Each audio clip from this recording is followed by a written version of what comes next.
Before internet was full of fun and memories కదా.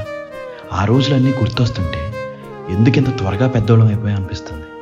కడుపు నొప్పని అబద్ధం చెప్పి స్కూల్ మానేసి ఇంట్లో కూర్చొని కార్టూన్స్ చూడటం, మనం డొక్కు సైకిల్ వేసుకుని ఫ్రెండ్స్ అందరితో ఊరంతా తిరగడం, రూపాయి పోగు చేసుకుని బాల్ కొనుక్కుని క్రికెట్ ఆడుకోవడం, ట్యూషన్లో కరెంటు పోతే గట్టిగా అరుస్తూ గోల చేసిన రోజులు, బర్త్డే విషెస్ అంటే గ్రీటింగ్స్ పంపించుకోవడం, దూరదర్శన్లో ఆదివారం వచ్చే సినిమా కోసం వారమంతా వెయిట్ చేసిన రోజులు, ఇంకా టైం దొరికితే ఫ్రెండ్స్ అందరితో వీధి చివరి చెట్టు కింద కూర్చొని కబుర్లు చెప్పుకున్న రోజులు. ఎవరైనా అడ్రస్ అడిగితే ఓహో వాళ్ళ ఇంటికి వచ్చారా పదండి దగ్గరుండి మరీ తీసుకెళ్ళడం, విమానం సౌండ్ వినిపించగానే పరిగెట్టుకుంటూ బయటకు వచ్చేసి ఆకాశంలో చూసిన రోజులు, అక్క చెల్లి తొక్కుడు బిల్ల ఆడుతుంటే వాళ్ళతో మనం ఆడుకోవడం, టైర్తో ఆటలు, ఊటీ బిల్ల, గోళీలాటలు, పొంగరాలు, కరెంటు పోగానే అందరం బయటకు వచ్చి అమ్మలంతా కబుర్లు చెప్పుకుంటుంటే మనమంతా దొంగ పోలీస్ ఇసుకలో ఇల్లు కట్టుకోవడం, వర్షం వస్తే పడవలు చేసుకోవడం, మ్యారియో వైస్ సిటీ కోసం రక్తం చెందించేవాడు.